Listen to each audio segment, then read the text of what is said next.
Les damos la más cordial bienvenida a la Cátedra de Sostenibilidad que estamos realizando en el Instituto de Estudios para la Sostenibilidad. Esta cátedra ha venido profundizando una reflexión en este contexto de pandemia y es cuestionar qué es la vida, cuál es la vida que estamos viviendo y cuál es esa huella que estamos dejando en el planeta Tierra. Hemos tenido unas reflexiones bastante interesantes que nos llevan a esa, digamos, reflexión más profunda de pensar la existencia. Como ustedes lo saben, hemos venido también alentando una reflexión en donde la sostenibilidad está afincada en pilares sociales, políticos, culturales, ambientales, ¿sí? Una diversidad de voces que se presentan aquí. Hoy tenemos una invitada muy especial. Yo le doy la más cordial bienvenida y los más sinceras agradecimientos a Ángela Erazo. La conocí en una webinar que se hizo por Facebook, una colectiva feminista aquí en Cali, y me llamó bastante la atención esta articulación que se hace entre feminismo y ambientalismo, porque hemos tenido reflexiones sobre especismo por aparte o sobre feminismo por aparte, pero Ángela nos presenta una reflexión bastante instigante que cuestiona las estructuras de poder patriarcales y cómo se han expresado no solamente contra las mujeres, sino contra otras especies. Entonces, Ángela, muchísimas gracias. Ya es licenciada en educación, como ustedes han visto en la pieza publicitaria. Te damos una bienvenida y un agradecimiento. Expreso mi admiración por el trabajo que vienes haciendo junto con otras colegas feministas. Bienvenida y tiene la palabra. Vamos a proceder de la siguiente manera. Son las 10 de la mañana y 6 minutos. Tú vas a tener 30, 40 minutos máximo para que hagas una presentación y después abrimos un espacio de intercambio de preguntas y respuestas con las personas que nos están acompañando hoy y vamos hasta el mediodía. El público que nos está acompañando básicamente, sobre todo es gente de la Universidad Autónoma de Occidente. Nosotros tenemos un doctorado en regiones sostenibles, aquí están esos estudiantes, y tenemos una maestría en gestión ambiental y desarrollo sostenible. Vamos por la segunda cohorte, aquí también están esos estudiantes, y hay diversidad de profesores de las áreas de humanidades, aquí los veo conectados, y de las áreas ambientales. Entonces, va a ser una reflexión bastante interesante la que tú nos puedas suscitar y luego ese diálogo que se pueda generar. Bienvenida, Ángela, muchas gracias. Bueno, hola profe, buenos días para todas y todos. Para mí también pues es un espacio muy importante poder compartir, digamos que esto que en un principio hace 4 o 6 años fue un interés personal y pues ahora hace parte pues de mis investigaciones en mi proceso también de finalizar mi maestría. Eh, en este sentido, pues les agradezco un montón porque pues como se dice, no es que el feminismo antiespecista esté de moda, sino que ya es hora de llevarlo a la academia, ¿cierto? Que digamos que es una connotación muy diferente. Eh, no sé en términos entonces, digamos que en procedimientos, ¿cómo hacemos? Empiezo a compartir, digamos que un material visual que les preparé o cómo Sí, sería el tema. sí, empieza así, haz tu presentación, si tienes para compartir, compartes pantalla, haces como una tu conferencia, una presentación, y después damos el espacio para preguntas y tú respondes. ¿Listo? Bueno, perfecto. Entonces, en ese sentido, voy a quitar mi cámara, espero no aburrirlas ni aburrirlos, y voy a empezar entonces como a compartir un poco sobre esta presentación y entonces ya pueden ir tomando nota como de las inquietudes o de las preguntas que les surjan y finalizando la exposición les explico. De acuerdo, gracias, Ángela. Vale.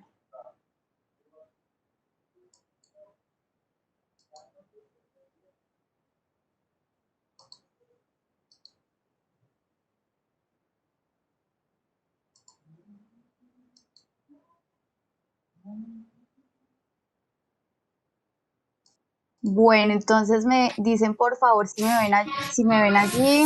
Ya empezó a compartirse tu pantalla, sí, ya la vemos. Le puedes Bueno, dar modo presentación desde tu equipo. Ajá. Bueno, entonces, como les venía contando, digamos que tengo que localizarme desde el interés personal de ser feminista Antiespecista porque digamos que yo nazco de la defensa por o en mi causa de activismo, pues evidentemente yo nazco desde el movimiento animalista. Soy caleña también, pero pues no me encuentro en la ciudad.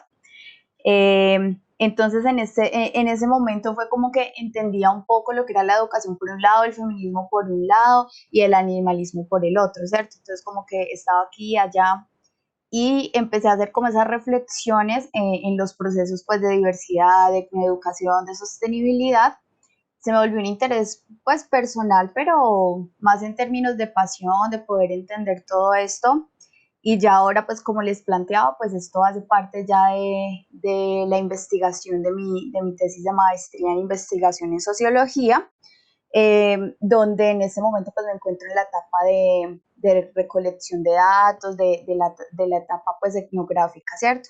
Entonces, en este sentido, nosotras somos interespecie, ya se vuelve digamos que una herramienta ya en términos académicos, pues que se pretende ya que esté lista más o menos para agosto del próximo año. Eh, una de las autoras que para mí me parece súper importante porque nos permite pensar el feminismo más allá de la mujer, pues sin duda alguna es Donna Haraway, que es una feminista que a pesar que sus intereses están muy centrados en los caninos, sí permite tener elementos que nos dicen, a ver, o sea, el feminismo no es solamente para entender esas relaciones o a la mujer como tal, ¿cierto? Entonces, precisamente nosotras somos interespecie, hace parte les voy a, digamos que a leer en este caso, que es una propuesta ética, política y académica que pretende una ampliación de los feminismos hacia una defensa interespecie. Surge la necesidad de politizar y tomar en serio desde la academia estas reflexiones hechas por mujeres del sur y para el sur. ¿Por qué? Porque es que digamos que estas reflexiones tienen mucho que ver con que en Latinoamérica lastimosamente son precarias. O sea, nosotras vemos que de pronto en Europa, sí, digamos que llevan mucho tiempo trabajándole a esto, pero desde los diálogos filosóficos. Cuando yo lo planteo en la sociología, aparte de ser un tema bastante que mueve muchas fibras, bastante polémico, solamente si hablamos del feminismo, imagínense si le metemos entonces el animalismo, ¿cierto? Las relaciones de poder, entonces es algo como muy, en ese sentido, muy polémico, pero que es necesario. O sea, en América Latina solamente tenemos algunos referentes y son de Argentina, pero de resto, pues específicamente en Colombia, pues brillamos por la ausencia de estudios etnográficos que muestren esta relación, ¿cierto? Allí fue donde se me volvió el reto eh, de llevarlo a la academia y más a la sociología, ¿cierto?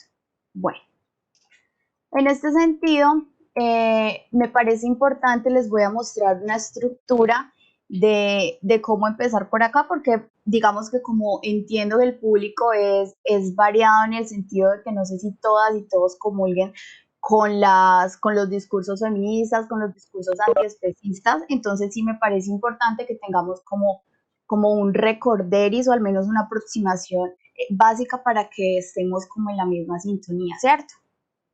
¿Qué entendemos como feminismos?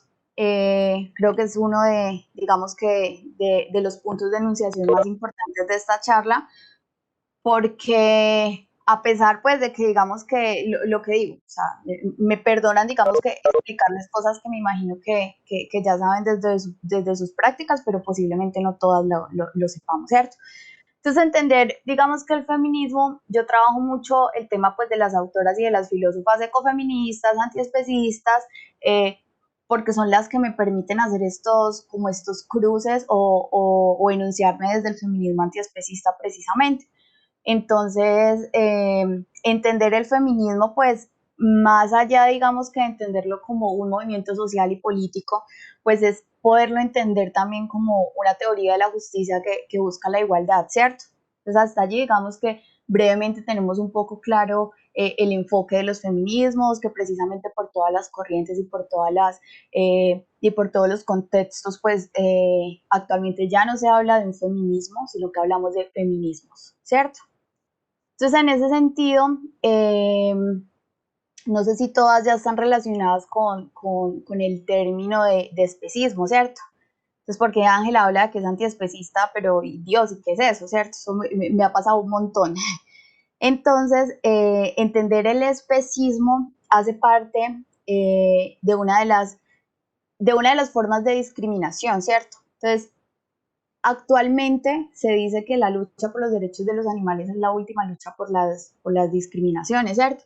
Porque teníamos entonces la lucha por el sexismo, teníamos, lo digo digamos que en términos, pues supuestamente, ¿no? Como si ya lo hubiésemos abolido.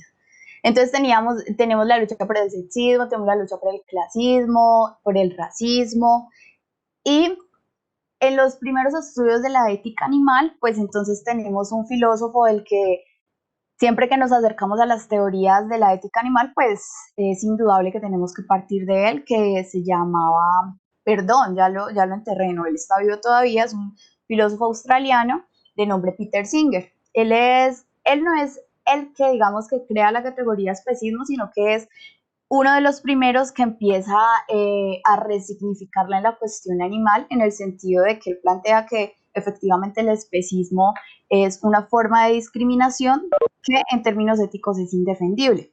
Otra de las aproximaciones importantes de este filósofo es que a pesar de no ser feminista y no ser antiespecista, él lo que logra hacer en ese momento también es enunciar cómo esta estructura, que digamos que allí acudimos un poco a la sociología de pensar que el especismo es una estructura también de dominación dentro de las relaciones de poder, cómo esta estructura tiene unos puntos en común, una similaridad con el racismo y con el sexismo.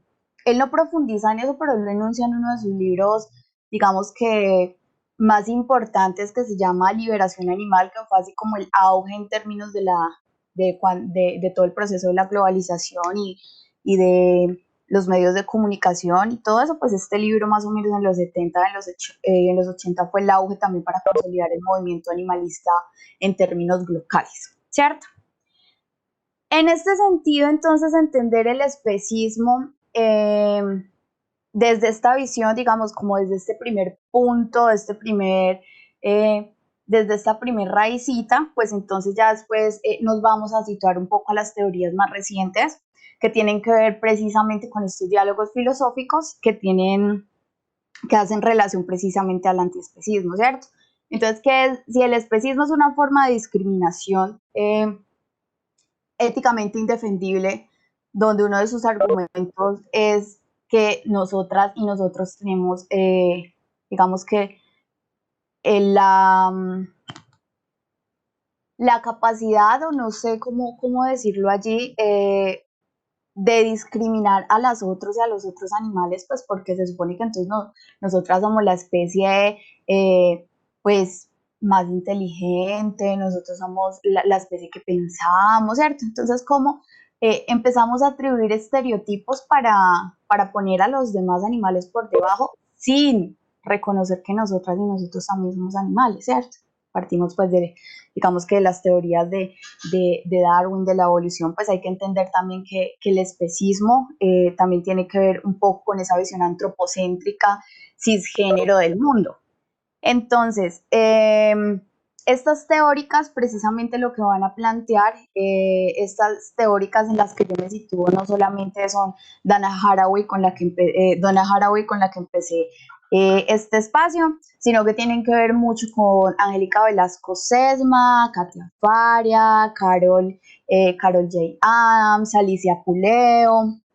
Entonces, en ese sentido, ellas lo que van a decir es como que, bueno, entonces el especismo no solamente es una forma de discriminar por especie, sino que sencillamente también el especismo, pues, ellas interrelacionan la opresión, ¿no? Entonces, digamos que eso en este espacio es clave para poder entender esas relaciones de poder dentro de estas estructuras de dominación que son el sexismo y el especismo, ¿cierto? Entonces, lo que van a decir estas autoras es que, bueno, entonces el especismo no solamente es una forma de discriminación, sino que esta conlleva en sí y para sí misma el sometimiento, la dominación, la subordinación y la inferiorización de los otros animales, ¿cierto? En esta charla entonces yo también voy a hablar un poco de lo que son los animales humanos y los animales no humanos, para que estemos como en esa sintonía. Evidentemente, cuando hablo de los animales no humanos, pues estoy hablando de los otros animales. Y cuando voy a hablar de los animales humanos, pues hablo de nosotras y de nosotros en el sentido de reconocer esa animalidad de que también somos animales. Listo. Eh, entonces, ya partiendo de allí, tenemos que tener en cuenta que hay dos preguntas, digamos que muy importantes para empezar a hacer estos cruces dentro de lo que es el movimiento animalista o el movimiento y los movimientos o el movimiento feminista, ¿cierto? Entonces, también parto de la claridad de que cuando hablo del movimiento antiespecista, digamos que es un lugar de enunciación, digamos, que tiene que ver con que se cuestionan todas las formas de explotación, ¿cierto? Y cuando se habla de, digamos, que el movimiento animalista como tal, pues es un concepto que nos permite como que meter a todos los que hacen algo por los otros animales ahí, ¿cierto? Como dentro de la cobija de todo el mundo, ¿cierto? Entonces, tenemos los proteccionistas, las proteccionistas, tenemos las vegetarianas, las veganas. Entonces, en ese sentido, cuando hablo de animalismos, es tratar como de que todas esas personas que tenemos en cierta medida una empatía por los otros animales, pues estemos allí, ¿cierto? Cuando hablo de antiespecismo, digamos que es el lugar de enunciación de como tal de la investigación. Entonces, cuando hablamos que si es especista el movimiento feminista, pues evidentemente sí. ¿Que es justificable o no es justificable? Eso se los dejo en términos éticos y políticos, pues se los dejo, digamos que a cada una, digamos que a su respuesta, ¿cierto? Porque yo puedo asumir que soy feminista y estoy en contra de todas las formas de explotación, pero pues me la paso tomando leche, comiendo queso, eh, comiendo huevos, entonces allí también hay como, o compro una perrita porque me gusta X o Y raza, que son más chiquitas o porque a mi esposo le gustan. Entonces también cómo identificar si realmente, pues si estamos en un movimiento antidiscriminatorio, qué tan en sintonía estoy con las otras formas de opresión, ¿cierto? Y pues que si es machista el movimiento animalista, pues por supuesto. O sea, creo que uno de los ejemplos más recientes es, digamos que esto lo estoy tocando en mi investigación, y es quiénes están en el ámbito público y quiénes están en el ámbito privado. Y en este sentido, pues, no es un secreto para las personas que el movimiento animalista se conforma mayoritariamente por mujeres aquí en la Conchinchina y donde sea, ¿cierto? O sea, es un movimiento eh, donde vemos la mayor representación o conformación es por mujeres. En este sentido, a lo que me refiero es que, por ejemplo, quienes están en lo público, la esfera política, hablando, quiénes son los representantes, quiénes son los que dan las conferencias, ¿cierto? Y quiénes son las que están rescatando, por ejemplo. Entonces allí, digamos que es un básico acercamiento a que, pues por supuesto que el movimiento animalista, también aparte de ser un movimiento antidiscriminatorio, pues también discrimina a las mujeres que hacen parte de él. Otro ejemplo, digamos que muy reciente, y yo no sé si la profe Elizabeth se dio cuenta, fue que cuando yo di esta charla en Medellín hace como un mes, eh, pues fue, o sea, me llamó mucho la atención porque, claro, o sea, yo estaba trabajando todos estos temas, pero digamos que yo nunca había sido violentada como tal. Entonces, terminé la charla, todo muy chévere, con la Corporación Raya, pues que es una corporación de mujeres maravillosas que trabajan todo este tema todos estos temas de la protección y el bienestar animal en Medellín, y digamos que son icónicas en ese sentido en esta ciudad. Y en mis redes sociales me empezaron a llegar mensajes, o sea, yo era lo peor que le había pasado pues al movimiento por los derechos de los animales. Entonces, como digamos que desde un hombre que supuestamente es animalista violenta a otra mujer, que porque entonces yo odiaba a los hombres, que entonces matara a mi papá, que yo era una basura, que matara a mis hermanos, y yo decía, wow, o sea, lo que yo estoy generando es una forma en que repensemos las luchas desde la interseccionalidad de las causas y estoy siendo violentada por un mismo animalista. Entonces también desde allí, pues por supuesto desde lo personal y desde lo colectivo, pues el movimiento animalista sí es machista. ¿Por qué? Porque dentro de su conformación no tenemos lastimosamente una perspectiva de género que nos urge en términos contractuales, por ejemplo. Además también una empieza a ver dentro de los procesos etnográficos que estoy trabajando en la investigación de cómo las mujeres antiespecistas cuando empiezan a disputar al hombre en la política, pues se los empiezan a echar de enemigos o que prefieren como alejarse de estos espacios. La academia también es súper cruel con, digamos que cuando una pone en debate estos temas, es como que, a ver, o sea, o son mujeres o son animales, pues esa niñita está loca, ¿cierto? Entonces, son debates que definitivamente tocan muchas fibras que hacen pensar que, pues, por supuesto que el movimiento animalista es machista, ¿cierto? A ver, por acá entonces sigamos. Eh, en este sentido, pues entonces volvemos a, digamos que tratar de pasar un poco por el tema de cómo vemos la opresión, ¿cierto? O sea, digamos que los estudios feministas nos han aportado tanto dentro de sus estereotipos y dentro de las formas de relacionamiento con respecto a las formas de dominación. ¿Cómo entendemos la opresión más allá de la especie? O sea, ¿cómo entender la opresión teniendo presente que hay otros cuerpos que importan? Pero entonces, ¿cómo estamos planteando los feminismos? Los estamos planteando como una teoría de la justicia para unos cuerpos y otros no, ¿cierto? Entonces, ¿cuáles son los cuerpos que importan? ¿Cuáles son los cuerpos que se violentan, que se instrumentalizan?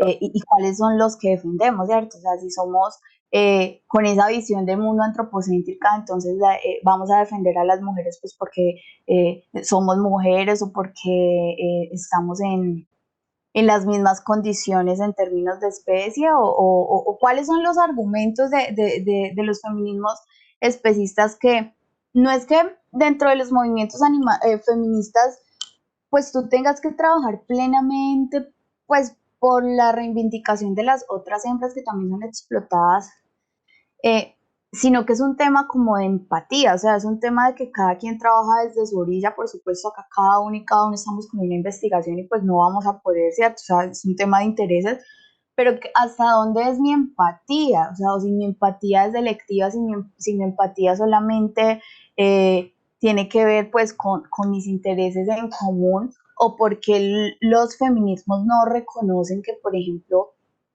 hay otros cuerpos que también importan, porque no se pone, ¿cierto?, como estos debates en cuanto al tema por supuesto, de la opresión. En ese sentido, entonces podemos ver que la opresión, pues es una opresión que se produce y se reproduce de forma local, es decir, multiescalar, de forma personal, de forma regional, de forma nacional, de forma transnacional, ¿cierto? Y que si logramos hacer un análisis de las geografías feministas, pues podemos entender que evidentemente las otras hembras y las mujeres feministas pues tenemos algo en común, y es que en ese sentido de la opresión, los cuerpos son el territorio de disputa, ¿cierto? ¿Y por qué son el territorio de disputa? Pues sencillamente porque hay está atravesada por una dominación masculina.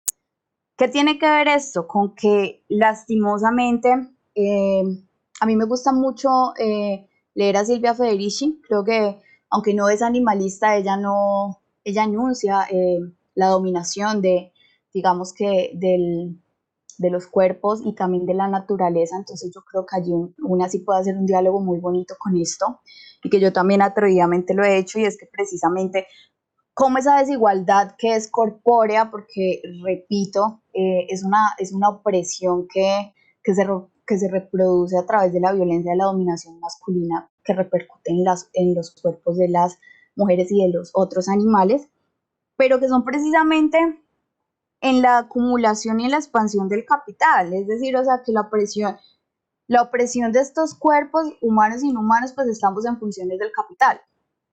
Entonces eso pues también hay que, digamos que me parece súper importante tenerlo en cuenta. Hay un aspecto muy importante dentro del feminismo antiespecista y el ecofeminismo, que son posturas aparentemente que comulgan, pero cuando tú entras a hacer, digamos que esos estudios de poder entender cuáles son las diferencias, pues una también encuentra que estos movimientos también tienen como, no es que comulguen completamente, ¿cierto? Pero entonces allí hay hay una feminista que se las nombré anteriormente, pero pues se las voy a volver a nombrar porque me parece muy importante, y es que vamos a empezar a identificar, bueno, pues Ángela ya nos habló de la opresión, listo, muy interesante, pero pues en términos prácticos, ¿cómo identificamos eso, cierto?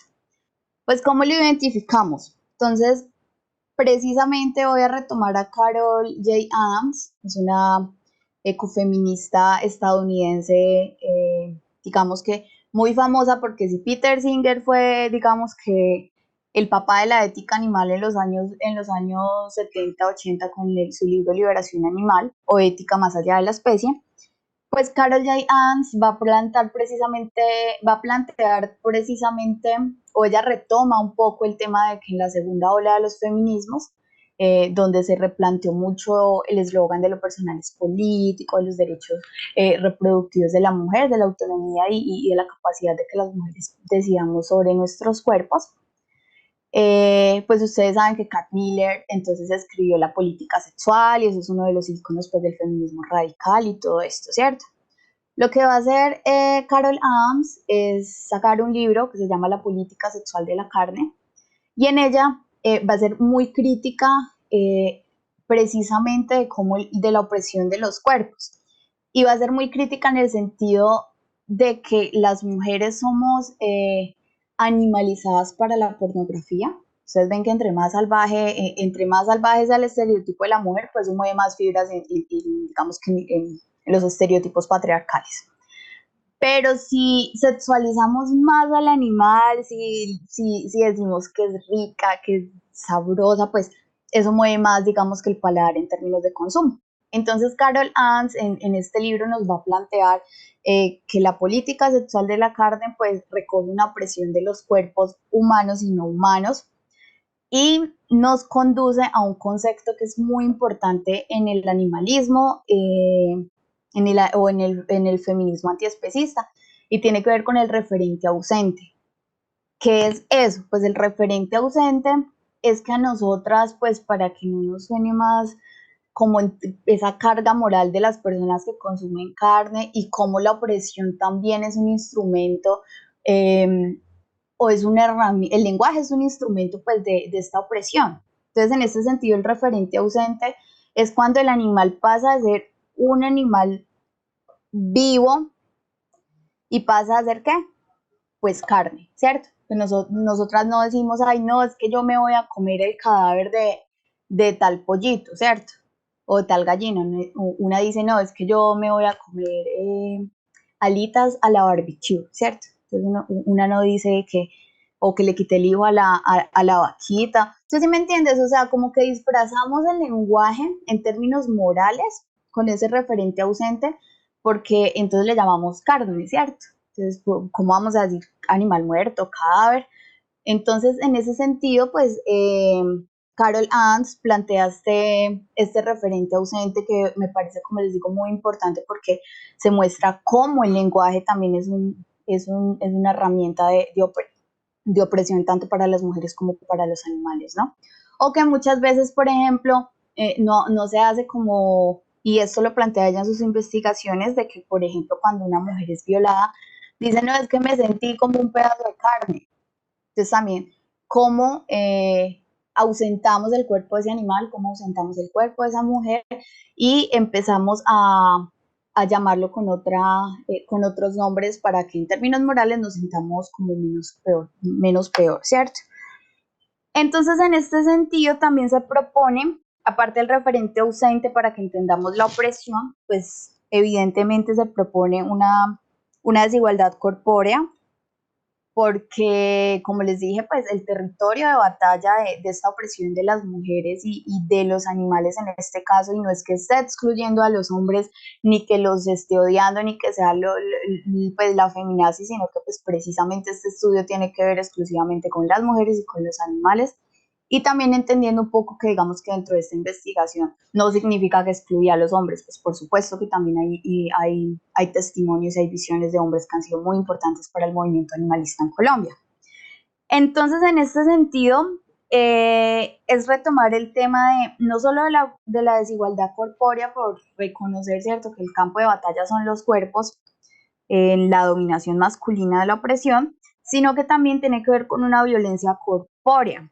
¿Por qué? Pues porque aquí podemos, digamos que identificar tipos de violencia, o sea, tanto a las mujeres como a los otros animales no humanos, pues también somos objetos de violencia instrumental, de violencia física y de violencia simbólica. Les voy a poner dos ejemplos muy básicos para que, digamos, para que entendamos esto. Los estudios psicológicos o hay investigaciones de la psicología que se plantea cuando se hizo la ley 1774, que es la ley de protección animal en Colombia, se hicieron investigaciones, por ejemplo, o de los argumentos de los ponentes es que miren, cuando el hombre llega borracho a la casa, antes de pegarle a la mujer, al primero que le pegas al perro. Entonces, eso es un tipo de violencia evidentemente física y de violencia también simbólica, porque entonces yo utilizo al otro para generarle miedo a la mujer, ¿cierto? Y también otro de los casos que se ha visto con la violencia instrumental es que, por ejemplo, en las relaciones de poder, cuando una ya no quiere estar con el típico hombre machista, eh, pues este no le va a hacer daño físico a la mujer. O sea, se han registrado casos de los hombres que secuestran a sus animales de compañía, a los animales de compañía de las mujeres, hasta los matan. Entonces, ¿cómo le genera un daño?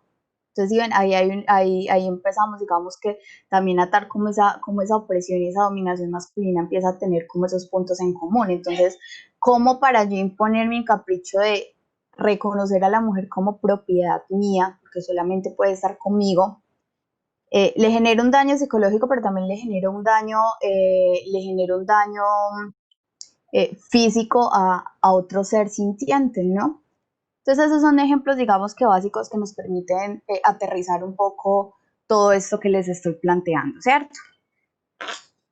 Aquí vamos un poco a cómo, desde una postura ética y política, cómo poner en diálogo al movimiento feminista y al movimiento animalista, porque entonces lo que Ángela les está diciendo sí es muy interesante, pero en términos prácticos, ¿cómo dialogan esos movimientos, cierto? O sea, como que nosotras somos interespecie, ¿qué es eso, cierto? Entonces, desde acá, lo que quiero plantearles básicamente tiene que ver en cómo, precisamente como dice la pregunta, cómo vamos a poner en diálogo estos dos movimientos antidiscriminatorios, ¿cierto? Entonces, lo que se plantea es que es a través de la interseccionalidad. La interseccionalidad es un método, pero también es una perspectiva, pero también es un enfoque, pero también es una herramienta. Todas estas tienen que ver con el feminismo. Cuando se habla, a mí a veces me genera un poco de curiosidad que, pues, como que se plantee digamos que el concepto en la investigación cualitativa de la interseccionalidad y a veces desconocemos el origen. Pues, cuando planteamos un enfoque, una metodología o una perspectiva interseccional, pues nos estamos remitiendo al feminismo negro. O sea, la interseccionalidad se plantea desde allí. O sea, es un concepto que le debemos a las feministas negras estadounidenses, porque lo que se dice es que precisamente una abogada estaba llevando un caso de una de una trabajadora en servicios domésticos que era negra. Y ella, para vincular esta demanda y poder decir, o sea, cómo vinculo la clase, pero también el género, pero también la raza, entonces lo que empezó a plantear fue una interseccionalidad y pues se ganó el caso, ¿cierto?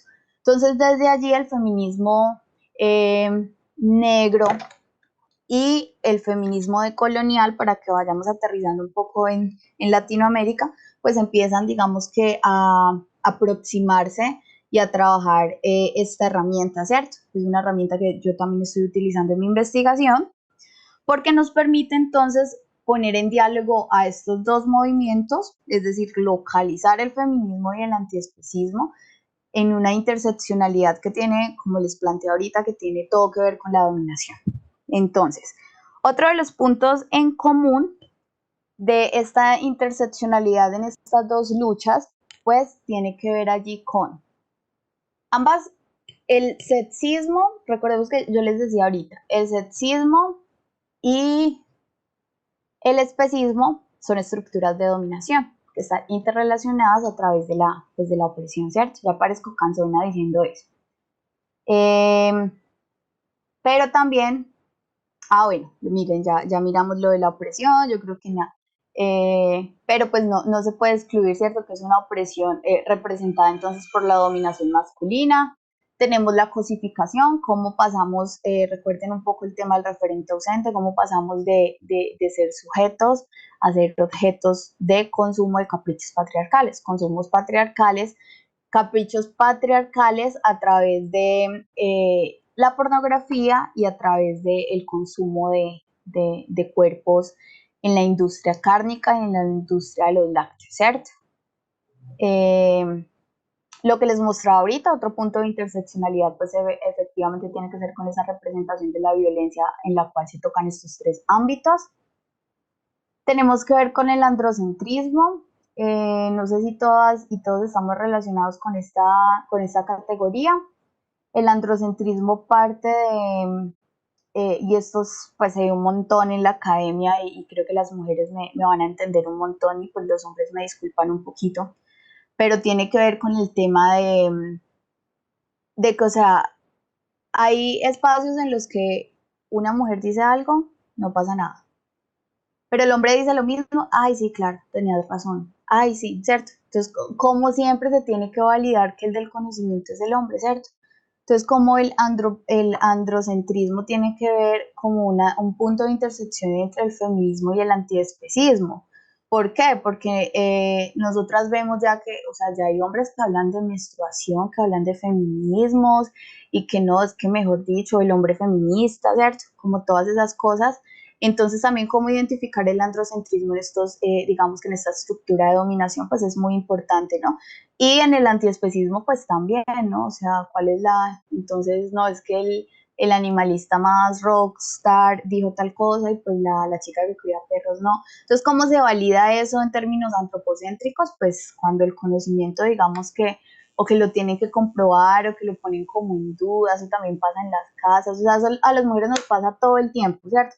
Que nos toca mostrar como el esfuerzo, nos toca mostrar el estudio, nos toca, y si tenemos caras de culicagadas, pues peor, ¿cierto? O sea, nos toca toda hora como estar peleando de que damos la talla en ese sentido, ¿cierto? Entonces, el androcentrismo hace parte también de estas relaciones de poder propuestas o representadas desde la dominación masculina.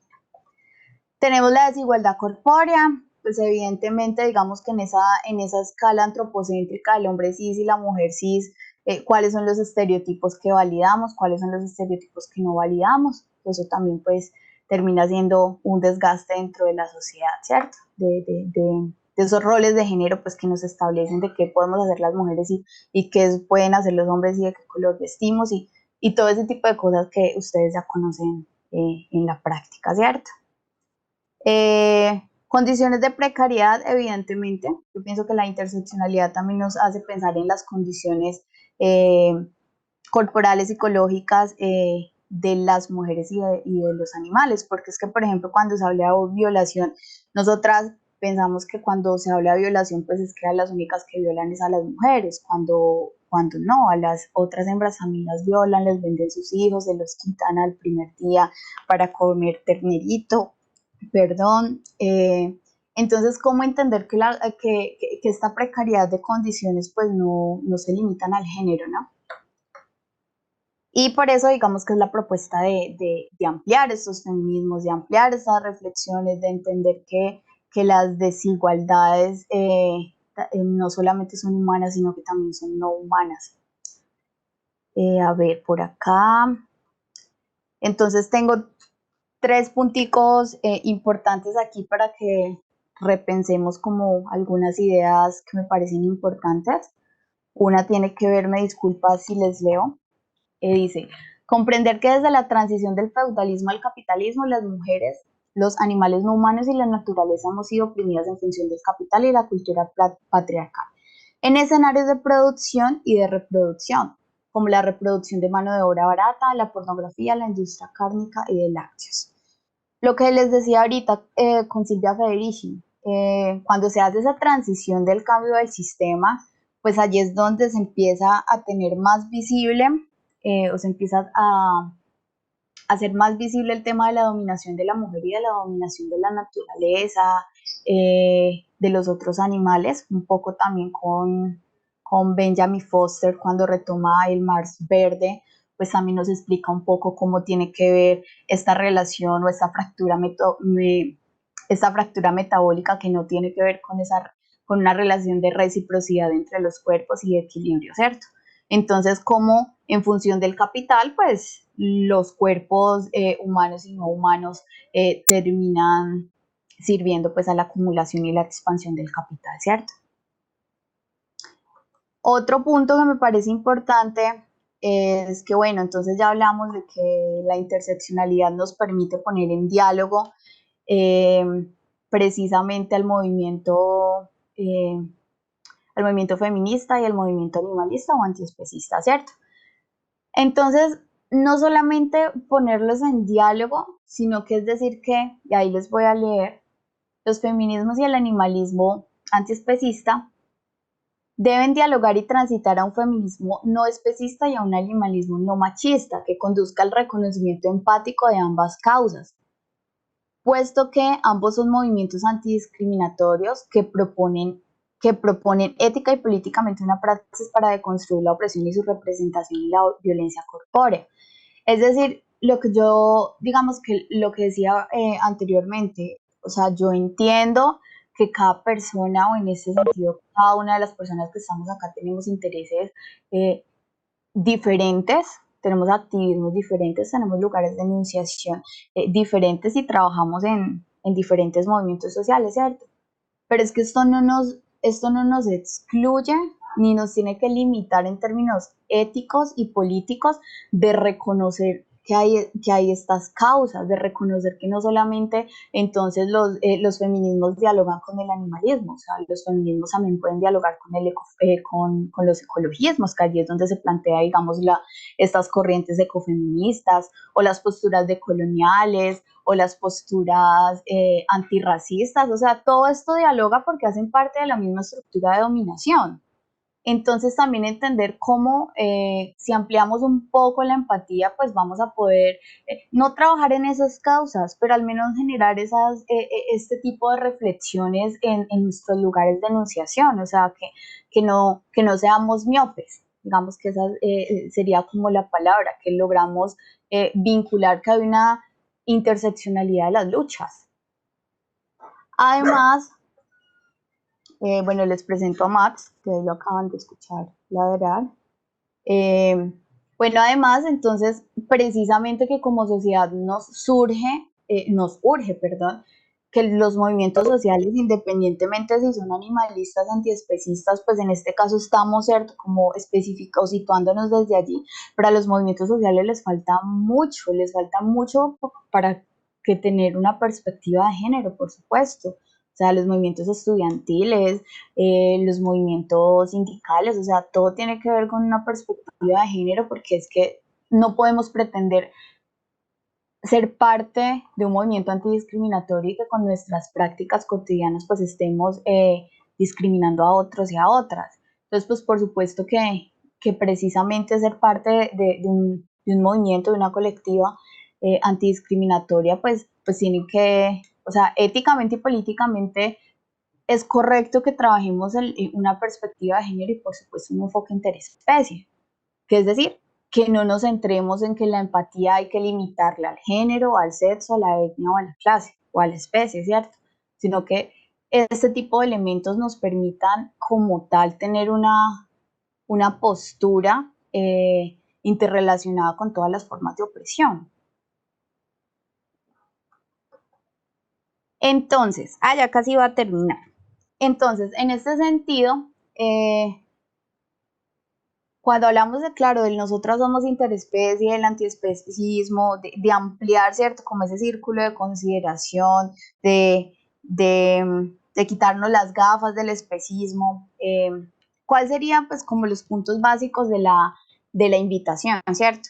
Entonces, uno, cuestionemos las prácticas cotidianas, cómo hablamos, qué comemos, cómo nos vestimos, con qué nos vestimos, qué medicamentos tomamos, qué cosméticos usamos, ¿cierto?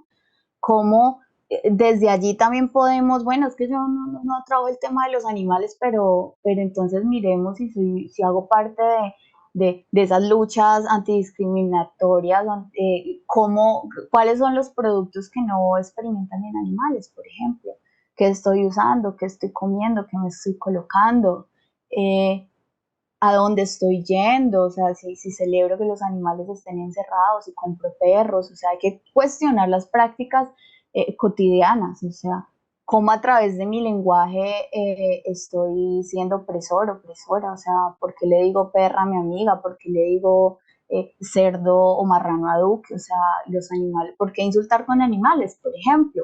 ¿Qué comemos? O sea, ¿cómo puedo pretender estar en una lucha empática por reivindicaciones cuando dentro de la comunidad estoy oprimiendo o estoy siendo parte de esa cadena de explotación y de maltrato de los otros cuerpos que son sintientes?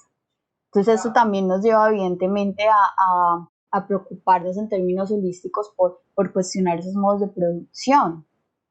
Eh, Aquí entra un poco, o sea, usar los privilegios en función de quienes están peor, o sea, quienes están realmente peor.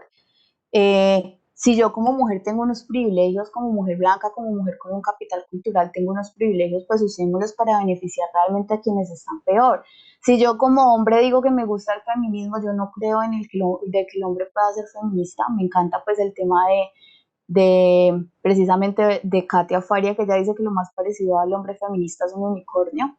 Entonces, como el hombre que dice ser aliado del feminismo, que quiere ser feminista o está en esta causa, pues es que, pues o sea, utilicen esos privilegios entonces para incidir en los espacios donde hay machismo, o sea, pues en el feminismo, ¿para qué, cierto?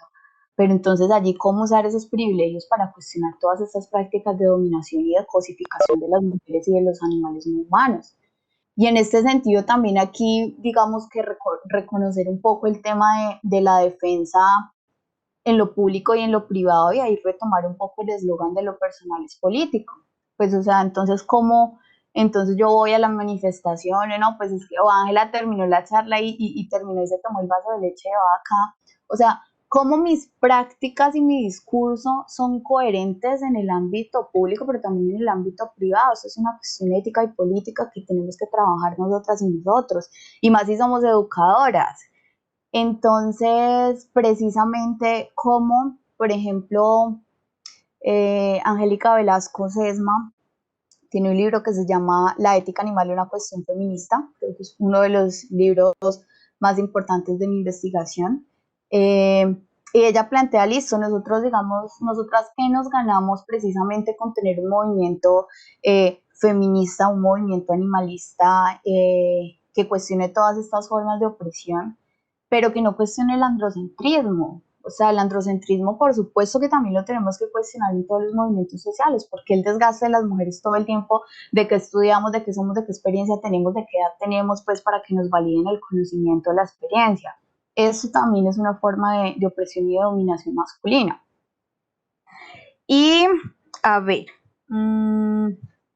yo creo que finalmente es como que podamos entender entonces que cuando hablamos de esa invitación, de que nosotras somos interespecie, pues es entender que ese nosotras incluye a las otras y a nosotras como en esas relaciones de poder, ¿cierto? Que comprender que las mujeres y los animales no somos cuerpos de producción y reproducción en función del capital, y que la liberación animal evidentemente es un problema feminista. No reconocerlo situaría el movimiento feminista como un movimiento miope y antropocéntrico, que ampliar el feminismo y ampliar estos diálogos nos urge, porque precisamente algo que plantea Alicia Puleo es muy importante. Alicia Puleo es la pionera en Latinoamérica del ecofeminismo crítico, y precisamente ella nos plantea, claro, o sea, si es que estos dos movimientos, digamos que dialogan, pues por supuesto que el feminismo tiene todo que aportarle al animalismo en cuanto, al análisis crítico de las relaciones de poder, de los estereotipos patriarcales, de las relaciones, como lo digo, de poder, y que precisamente el animalismo tiene todo que aportarle a los movimientos feministas con su sostenibilidad y sus prácticas de cuidado. Y entonces, para terminar, espero que no las haya aburrido, pues entonces, esto es un rompecabezas que cuando yo esta charla lo pongo a hacer, es grandísimo, pero pues como con cuestiones contractuales no pudimos. Entonces les dejo la imagen para que tengamos presente que los feminismos son justicia, respeto y libertad, no solo de género, también de especies. En ella hay que aplicar la empatía, la sororidad no puede limitarse al género, la sintiencia, la compasión, la otredad, la interseccionalidad y por supuesto el antiespecismo. Muchas gracias. Bueno, muchísimas gracias a ti, Ángela, por esta provocación que nos has traído el día de hoy. Abrimos un espacio para las reflexiones, preguntas, debates que el equipo que está aquí, los asistentes se quieran generar. Pues abrimos un espacio.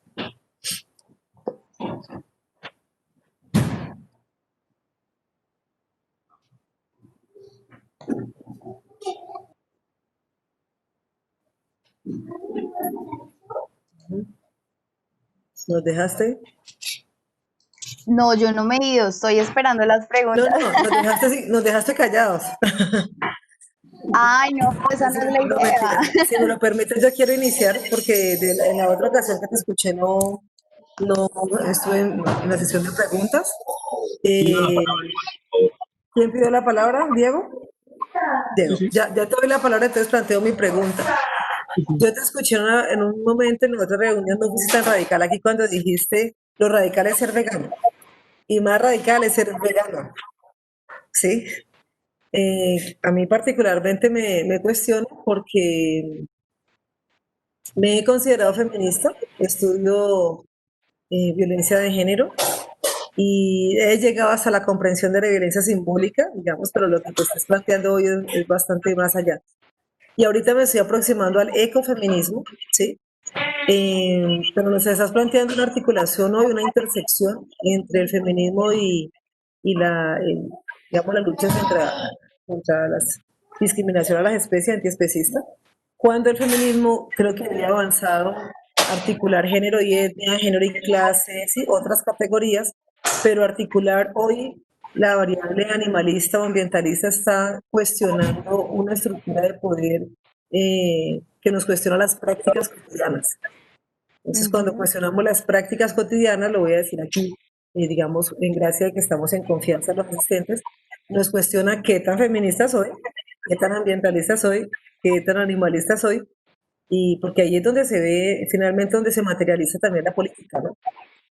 Entonces, bueno, ya lo conversaremos. Me gustaría al respecto, no es una pregunta, es un comentario, es como conocer un poco cuál ha sido tu tránsito, ¿sí? Tu recorrido, porque sé que no se llega de repente a esa reflexión que luego te conduce a una práctica cotidiana que transforma un hacer cotidiano. Entonces, que nos cuentes ahora un poco esa trayectoria. ¿Bien? Démosle la Perfecto. palabra a Diego para que recojamos otras impresiones y podamos conversar. Diego, gracias. Eh, bueno, muchas gracias. digamos, agradecer por la intervención, por las aportaciones. Quería pues como referirme, no sé si lo puedo hacer en dos momentos diferentes, pero en el primero quisiera comentar un poco cuando se mira un poco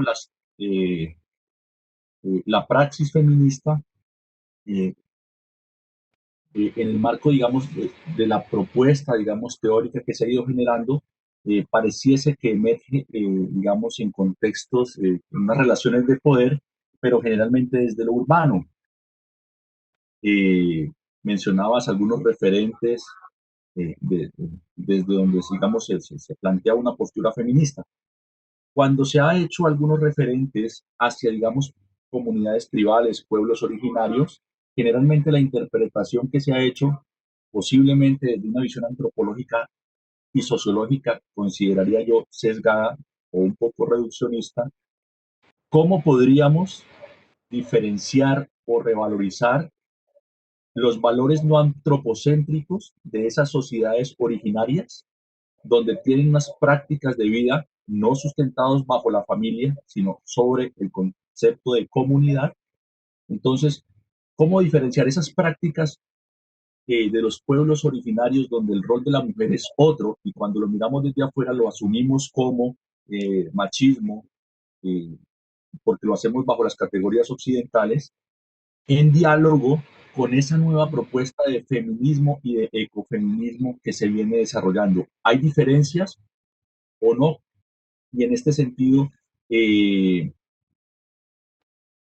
¿qué aportaciones podrían tener esas visiones de esos pueblos indígenas, de esas maneras culturales diferentes en el rol de la mujer, que discute, que son contradictorias con la misma propuesta del feminismo y el ecofeminismo? Digamos que quedaría ahí con esta, no sé si me hago entender con la pregunta. Sí, no, y muy buena pregunta. Gracias, Diego. Entonces, si no hay más por ahora, vamos a revisar aquí el chat si alguien más ha dejado. Vamos comentando esas dos, Ángela. Gracias. Bueno, esta es la primera, profe Elizabeth. Yo creo que allí es plantear un poco el tema de, evidentemente, retomar lo personal es político más allá de la especie. No sé si escuchan mi gato llorando, pero es que se fue mi tía y él la ama. Entonces, en ese sentido, por ejemplo, ¿cuál ha sido mi trayectoria? Claro, o sea, yo eh, tuve la fortuna de contar con unos papás súper proteccionistas, que digamos que si tú haces investigaciones o si tú conoces un poco el tema de psicología desde la infancia, las niñas y los niños tenemos todo que ver con la empatía con los animales. Entonces somos felices con el perro, con la vaca, ¿cierto? Y, por ejemplo, en mi investigación, una de las primeras como una llega a defender estas causas, pues tiene que ver precisamente con la relación o los vínculos que se mantuvieron con animales en la infancia, ¿cierto? ¿Qué pasa después? Ahí volvemos con la educación antropocéntrica. ¿Cuáles son los animales de la granja? ¿Cuáles nos comemos? ¿Cuáles son los salvajes? ¿Cuáles son los domésticos? Entonces desde allí empezamos a clasificarlos y a ir colocándole la barrera de la empatía, ¿no? Sin embargo, yo fui proteccionista mucho tiempo. Eso no quiere decir que si yo no veo, digamos, que un animal en la calle o que necesita ayuda, pues no, es que yo soy vegana, entonces yo no me los como, pero no hago nada más, ¿cierto? O sea, pero sí hice parte, digamos que muchos años hice parte pues como del tema del rescate. Después empecé a preguntarme, bueno, ¿y yo por qué? O sea, ¿por qué salvo a unos y me como a otros? O sea, ¿qué tan ético es ser esto, cierto? Entonces eso me empezó a rumbar mucho, a eso más o menos de los 18 años, y tomé la decisión de ser vegana. La tomé inmediatamente, y eso fue súper irresponsable, pero no porque por ser vegana, o sea, una sí puede tener en ese sentido, digamos, que tomar la decisión y no necesitar una transición, pero yo fui sumamente irresponsable porque yo no reemplacé proteínas. O sea, lo que yo hice fue quitarle a mi cuerpo proteínas, y no las reemplacé. Entonces fui sumamente irresponsable, eso me llevó pues como a una serie de, digamos que de cositas en la salud que me tocó mejorar.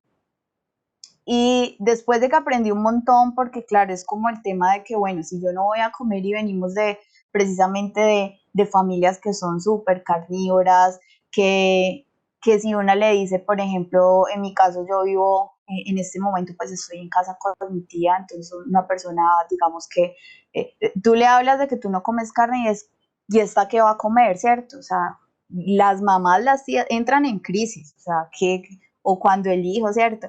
Entonces, en ese sentido, aún así le toca ser muy responsable con su alimentación. O sea, porque bueno, yo no voy a comer eso, pero entonces empiezo a nutrir, empiezo a mirar qué puedo comer y en ese sentido, pues poder tener responsabilidad con esto, además porque soy una mujer con endometriosis severa, entonces tengo varios riesgos con que en algún momento me dé una anemia y afortunadamente llevo, yo creo que 7, 8 años siendo vegana. No he tenido, o sea, mis exámenes siempre salen súper bien, en mi casa ya saben qué es lo que una prepara, entonces es más como de ser responsable y de tomar la decisión en términos éticos, en términos políticos de qué tan coherentes somos, ¿cierto? Ese es un poco el tema, pues, como de la trayectoria que vincula un poco de que si Melissa por allí estoy viendo que escribe, con Melissa también hablábamos en la cátedra, en la invitación que me hicieron, pues, con las chicas de Esfémica, que las admiro un montón, de que, por ejemplo, ser vegana no es algo costoso, que a ti te vende digamos que el sistema de que ser vegana es súper costoso, pues tú ves que cuando una practica el veganismo popular, pues no es costoso. Entonces desde allí es más como de situarnos y de tomar, de tomar esa decisión de que aparentemente, o sea, si ser feminista especista es en términos éticos justificable. Eso es un poco. Y un poco a la pregunta que decía Diego, me pareció muy importante. Y tiene que ver que, claro, o sea, yo creo que, no sé si me faltó ser enfática, pero cuando yo hago, digamos que este diseño, pues evidentemente es en un sistema capitalista y en lo urbano, ¿cierto? Porque cuando nos remitimos a lo rural, a lo ancestral, pues es muy claro que los animales o estas personas de comunidades tienen una concepción y una forma de relacionarse completamente con los animales diferente. Y yo creo que allí hay que entender un poco ese tema del contexto. O sea, cuando yo hablo del capitalismo, de la transición del capitalismo, de todo esto, pues hace parte más, por supuesto, que digamos que de este mundo urbano, ¿cierto? Entonces, en ese sentido, pues por supuesto, la pregunta me pareció muy clara, en lo cual no sé si las comunidades como tal tengan esa visión biocéntrica. Pues por supuesto que lo ideal es que todas y todos caminaríamos a deconstruir el antropocentrismo a través del biocentrismo, ¿cierto? Es sumamente complicado, es sumamente utópico, pero con que, con que siempre generemos una práctica que nos permita cuestionar quiénes están peor y qué es lo que hago para mejorar esto y generar el menos daño posible, pues yo creo que así sí es posible caminar en una sintonía biocéntrica. Es importante precisamente lo que hablábamos ahorita de cuestionar los modos de producción. O sea, yo estoy segura que precisamente las comunidades ancestrales y las comunidades que enuncia Diego, pues tienen que ver con que precisamente, a pesar de que están en un sistema capitalista, pues sí lo cuestionan y se lo piensan de otra manera, ¿cierto? O sea, si sacrifican un animal no va a ser por condiciones de acumulación o de expansión del capital. No lo estoy justificando, estoy reconociéndolo, por supuesto. Entonces, en ese sentido, pues por supuesto que la explicación que di fue, pues que tiene que ver mucho con este tema, pues porque desde la educación he tenido la oportunidad también de reconocer esos otros contextos y que, por ejemplo, quizás no es el momento de que el movimiento afro, eso lo hablábamos también con una amiga, con Brenda Zambrano, que ella es una feminista antiespecista afro de Cali. Entonces, lo hablábamos una vez, de que quizás el momento, por ejemplo, de las comunidades afrodescendientes en este momento no es transitar a defender los animales, porque precisamente en su contexto de esas luchas de discriminación, ellos están luchando por sus derechos y por sus garantías. Entonces, precisamente en ese sentido es importante. Quizás sí tienen formas, por supuesto, de relacionarse muy diferentes, porque es que estas comunidades no parten de la expansión y de la acumulación. Entonces allí es, digamos que bastante importante. Y el tema de los ecofeminismos, claro, o sea, por eso digamos que cuando yo enuncio un poco el tema es enunciar el ecofeminismo crítico, el que se hizo en Latinoamérica, el que se está estudiando en Latinoamérica, que es el que nos permite, digamos, que no comulga tanto, que hay unas divergencias cuando uno polariza el discurso. Cuando hablamos de un ecofeminismo crítico, que ahí es donde hablo de Alicia Puleo, pues precisamente tiene que ver con que ella es animalista y ella cuestiona mucho y logra hacer un diálogo no solamente con el ecosistema, porque una de las peleas digamos, o de los puntos de diferencia que tiene el feminismo antiespecista con el ecofeminismo, es que el ecofeminismo lo mira todo en términos del sistema, de la ecología, y no mira la sintiencia. Y el feminismo antiespecista sí mira la sintiencia. Entonces el ecofeminismo va un poco por el tema de la conservación, y entonces si hay que matar tal especie porque está siendo invasora, hay que proteger esa tal especie, ¿cierto? Entonces el feminismo antiespecista dice, no, o sea, es que son tales seres sintientes. Entonces digamos que eso es uno de los puntos en los que el ecofeminismo y el feminismo antiespecista no se encuentran. Sin embargo, no estoy diciendo que una postura ecofeminista no permita hacer este tipo de puentes como lo realiza Alicia Puleo en cuestión de los animales.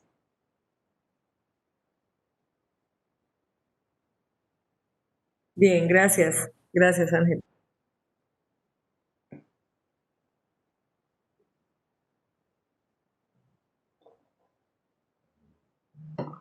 Mientras que Diego hace un comentario, quiero plantearte un asunto que es polémico, y es cuáles son los límites de todas nuestras luchas. Lo siguiente me lo comentaron en Brasil.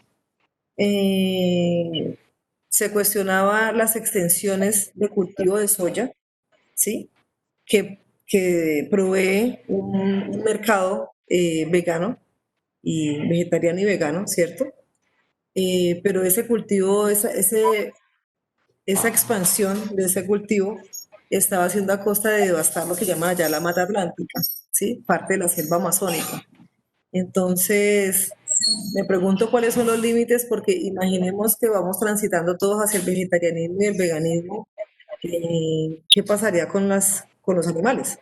O sea, ¿cómo se las arreglan en la India? Sí, o sea, ¿cómo es que estamos conviviendo? O sea, ¿qué se propone para eso? Porque obviamente hay una superpoblación de estas especies que hoy en día están controladas por una industria, o sea, independientemente de que estemos de acuerdo, así funciona. Entonces, ¿cuál sería ese otro mundo posible donde no sea al que estamos acostumbrados? Creo que Diego va a repostar también para que comente lo de una vez, Diego, para que Ángela lo pueda retomar. Sí, sí, precisamente, mi comentario va un poco hacia ese punto. Creo que este es un tema de sumo interés, bastante polémico y muy descuidado, creería yo, en los procesos sociales, que bien merecen ser abordados, y me voy a referir primero, simplemente cierro lo otro. Los pueblos indígenas, en términos generales, desde el pensamiento propio, no se construye bajo una lógica biocéntrica. En algunos casos, alguna literatura aparece desde ahí, pero son las interpretaciones que hemos hecho desde la sociología, desde el trabajo social, desde la antropología, donde asumimos que los indígenas, por ser indígenas, son biocéntricos. Y hace parte, pero no. Hay una concepción que va mucho más allá del biocentrismo. El biocentrismo puede ser más una apuesta de Occidente. Entonces, digamos, como hacer esa aclaración. Y ahí voy a mi segundo punto. Y sin ser digamos, experto en el tema, sí hay un tema que me parece apasionante, digamos, en los sistemas nutricionales andinos, de lo frío y de lo caliente, cuando se disponen sistemas alimentarios, sistemas nutricionales, y de ahí deriva toda la noción, digamos, de la cocina y del sistema productivo. Tengo la fortuna, es que estoy revisando una tesis doctoral precisamente de la comparación de dietas arraigado al pensamiento indígena. Y un punto de referencia es James de Adamo, quien él define las dietas, los grupos sanguíneos. Me parece que es muy pertinente seguir este autor. Él, él, él dice, o sea, él muestra cómo los grupos sanguíneos, digamos el O positivo siendo el más antiguo, o sea, él empieza a disponer los grupos sanguíneos de acuerdo a las dietas desde hace 40.000 años, digamos, la de los grupos antiguos más antiguos, y él dice, digamos, empieza a escribir por qué somos carnívoros, por qué quiénes son vegetarianos, quiénes empiezan a hacer esas transiciones y por qué.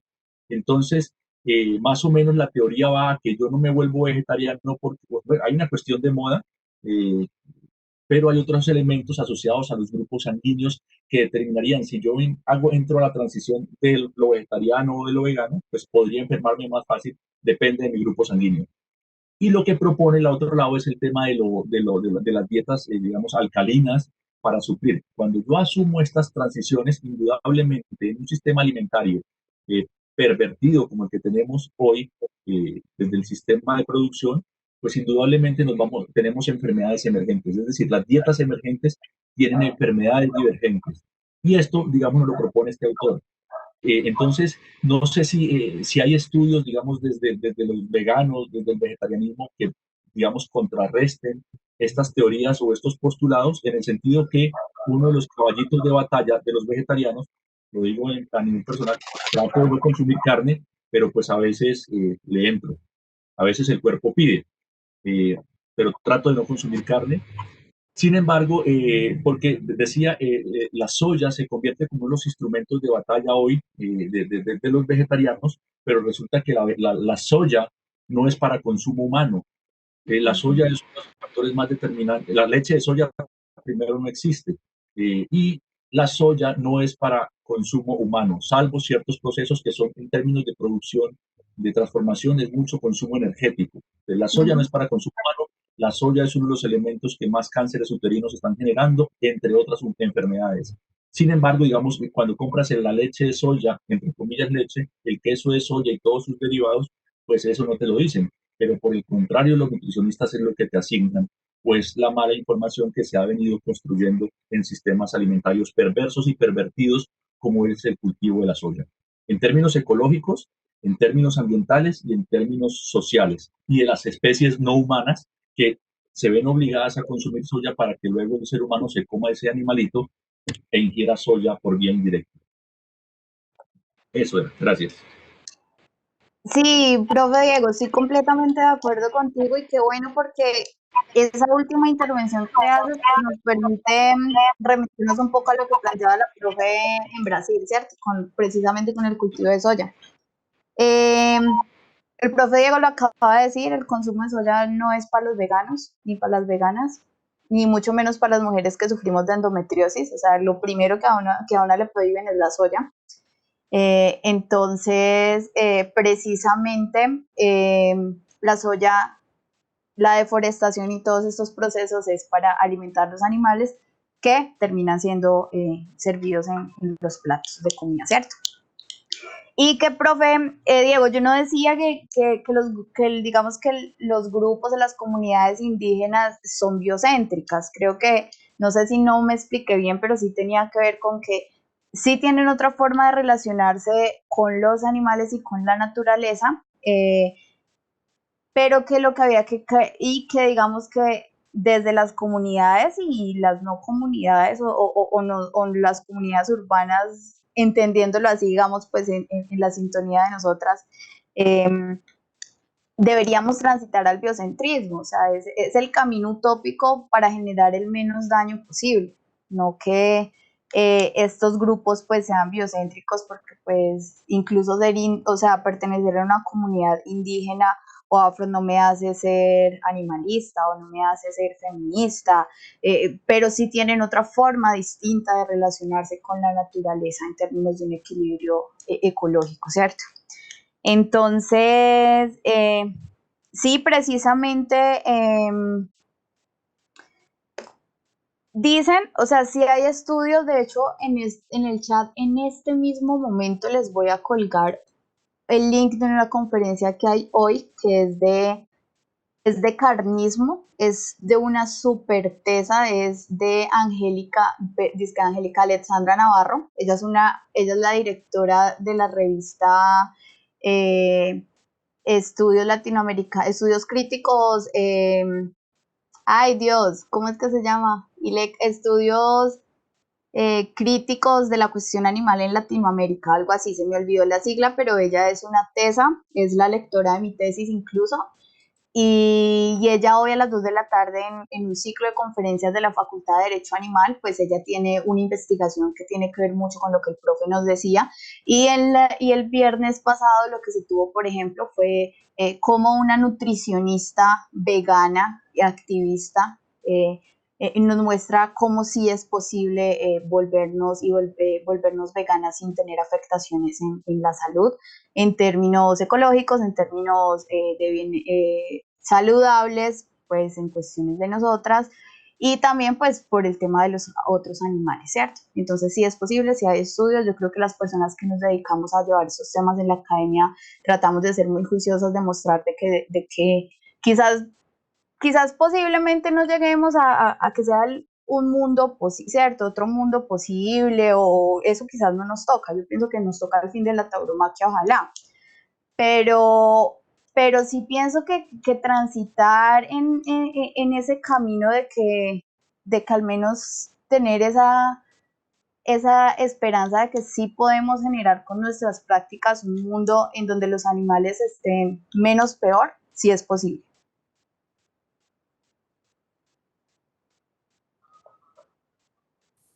Vale, muchas gracias. Gracias, amiga. ¿Alguien más quiere hacer alguna observación, pregunta, cuestionamiento?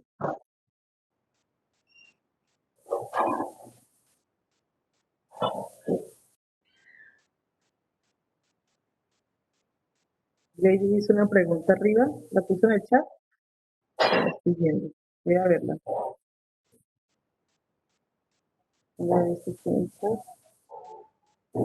Ladies, Ladies, ¿tú quieres hacerle viva voz lo que estás planteando aquí? Ladies es profesora también de la Universidad Autónoma. Ángela trabaja ahorita en la Secretaría de Género.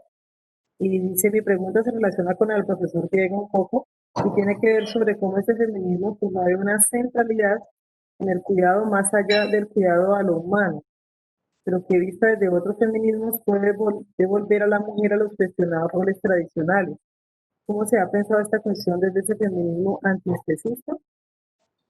Claro, ahí hay algo, hay un, hay un libro que se llama Ecofeminismos para otro mundo posible, así tal cual como les estoy diciendo, y, y tiene que ver un poco con pensar de que, claro, a las mujeres históricamente nos han puesto en ese ámbito de la reproducción y del cuidado, ¿cierto? Entonces, en ese sentido, cómo esta autora plantea una categoría que a mí me encanta que se llama, eh, ay, pueden creer lo que se me olvidó en este momento, la lucha, ay, es como la lucha, no, denme un segundo, yo la busco porque no los puedo dejar así, yo acá tengo el libro, denme un segundito.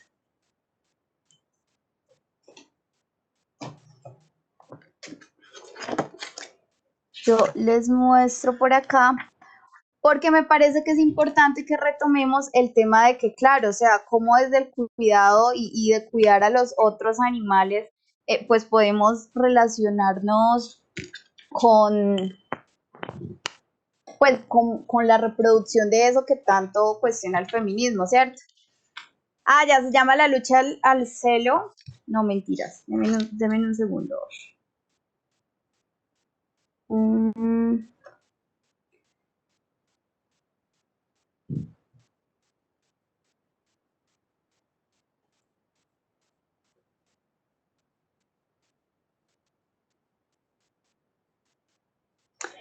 Ya, precisamente en esa, allí nos vamos a remitir un poco a una postura que es también súper feminista, que también la toma el antiespecismo, las feministas antiespecistas, que tiene que ver con la postura de Carol Gilligan, con la ética del cuidado, ¿cierto? Me imagino que estamos un poco sintonizadas con esta postura de la ética del cuidado, ¿cierto? ¿Qué plantea la ética del cuidado en términos generales?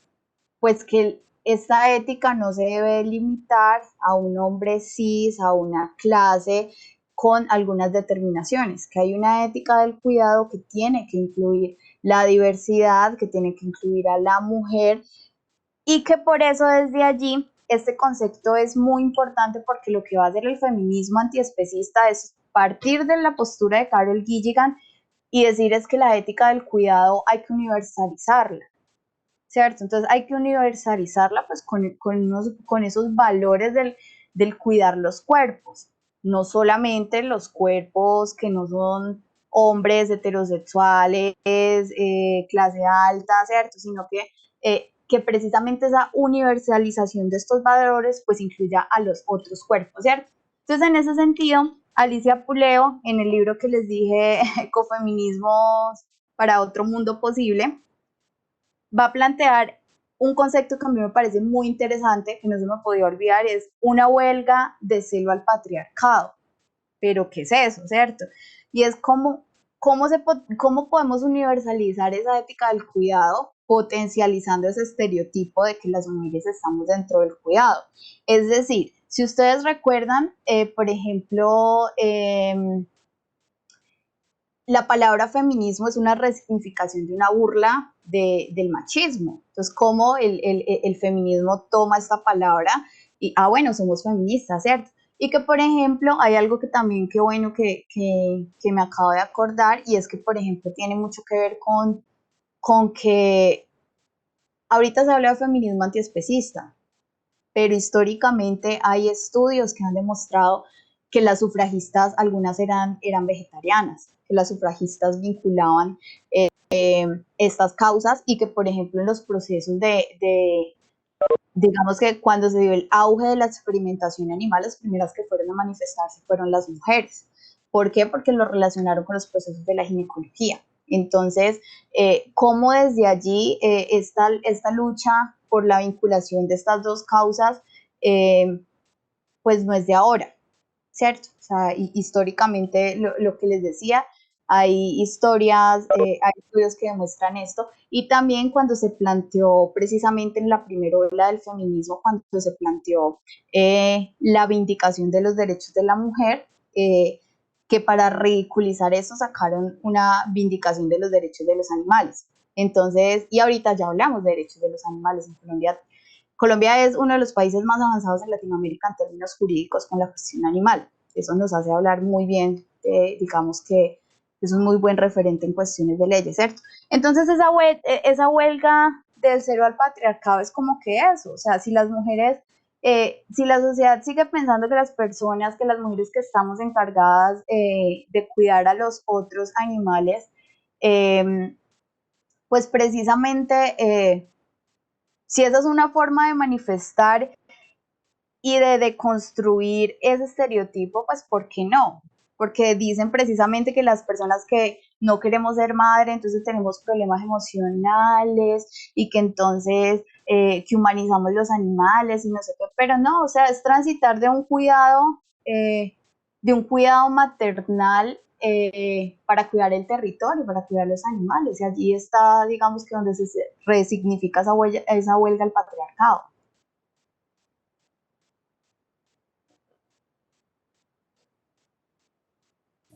Vale, Ángela, muchísimas gracias por los comentarios. Gracias, Gladys y Adela, por estar atentas. Bueno, ¿alguien más quiere hacer algún comentario, alguna pregunta? Si no, bueno, Ángela, no me resta más que agradecerte por esta posibilidad de reflexión. Nos dejas pensando cómo esta articulación, como lo decía ahorita, cuestiona nuestras prácticas cotidianas. Seguiremos atentas de seguir conversando contigo. Te agradezco mucho que hayas compartido esas ideas. Claro que sí, no, con mucho gusto, con mucho amor, de verdad que qué bonito pues como gestar estos espacios, y también, que muchas gracias por volver mi mundo al revés, lo siento, Claudia. Y en ese sentido, ¿Quién va a almorzar tranquilo ahorita un pedazo de carne frita? No, ya. Se bueno, fregó. Nada, los frijoles con chicharrón, adiós a la bandeja paisa. lo personal es político, pero bueno, entonces no, cuídense mucho, un abrazo grandísimo. No sé si, bueno, si están interesados en seguir con el ciclo de conferencias de la Facultad de Derecho Animal en la Universidad de Argentina, ahí les dejé el Mándamelo, link. por favor. Yo estoy reenviando a través del instituto. Muchas gracias. Bueno, que estén muy bien, cuídense Un mucho. abrazo a todos. Gracias, que tengan excelente día. Gracias por haber participado. Un abrazo y hasta luego. Gracias.